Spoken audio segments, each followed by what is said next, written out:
Hey everyone! So today I'm going to be doing a sort of little bit of a different video, but not really. People seem to be quite curious about my dead things and how I clean them and all of that stuff. And I'm not going to be telling you how I clean them, but I'm going to show you kind of the areas in which I clean them, sort of like a behind the scenes of what I do, but not really.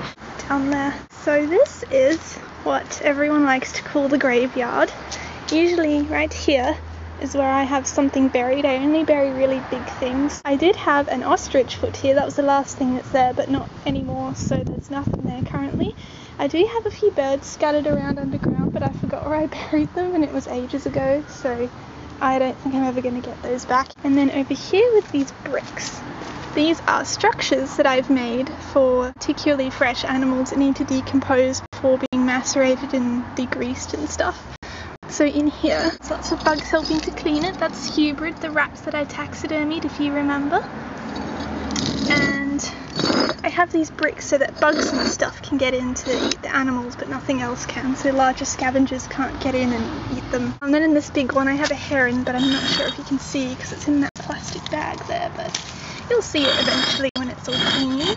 So over here I have kind of stuff that's more so waiting to be cleaned and spare jars and stuff like that. So I have this basket which I usually use for mushroom foraging, but it's got some jars and stuff in it, and there's like blades for mushroom. Then I have this thing, it's just got all these random bits. It's got like heron feathers that need to be cleaned and a big bone, and here I have stuff that's being mummified, which is nearly done, and another basket for my scavenging, hand sanitizer, and all this random stuff that's just kind of waiting for me to attend to it. And the same kind of goes for here.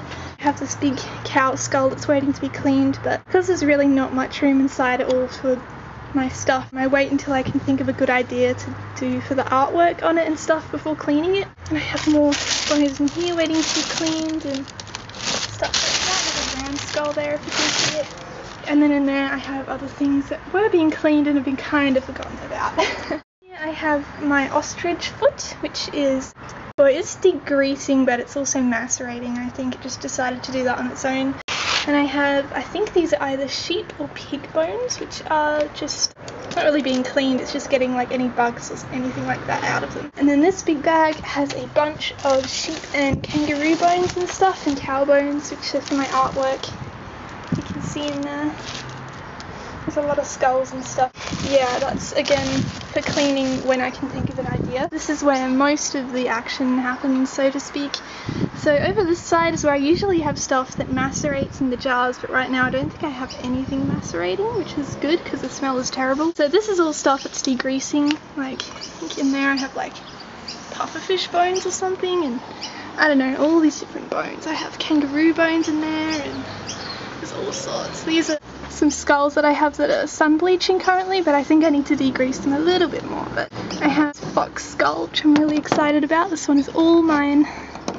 It's really cool. Yeah, and then this one is a kangaroo, which will be decorated and sold eventually, probably on Etsy or something.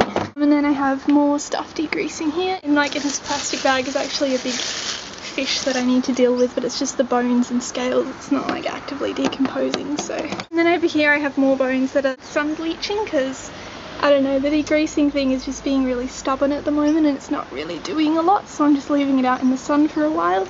But yeah, this is a ram skull that I have that I'm going to decorate and sell, and then it's got like the jaws and stuff.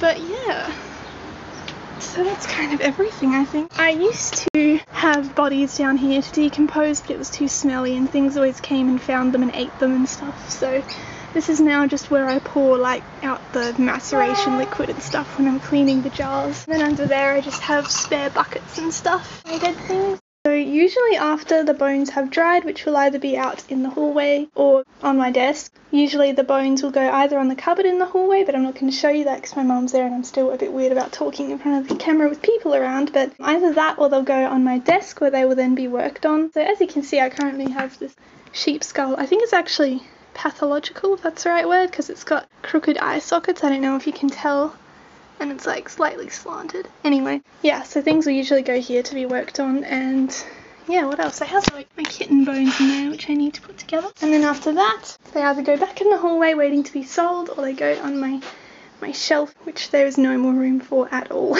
Yeah, that's pretty much it. That's like my bone cleaning processing area tour. I hope you found it somewhat interesting and it wasn't too boring. I felt like it was shorter than it should have been, but I don't know. So thank you for watching and I'll see you next time.